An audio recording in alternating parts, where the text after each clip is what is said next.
போண்டா பஜ்ஜி எல்லாம் வேற சுட்டு வச்சு சூடாதியும் கிடக்கு. எவன் வீட்டு போண்டா பஜ்ஜி கடைன்னு தெரியல. இவ வந்து நின்னுட்டு இருக்கா. என்ன மாய மந்திரம் பண்ணி இந்த கடையை ஆட்டி போட்டாலோ?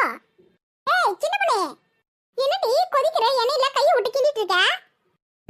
மூஞ்சிய பாரு, கையை விட்டுக்கின்றாங்களாம். நானே பஜ்ஜில வெந்துருச்சானே கரண்டியை வச்சு கிண்டி பார்த்துட்டு இருக்கேன். ஏன் கையை வச்சு என் கை வெந்து போனோம்னு உனக்கு ஆசையா என்ன?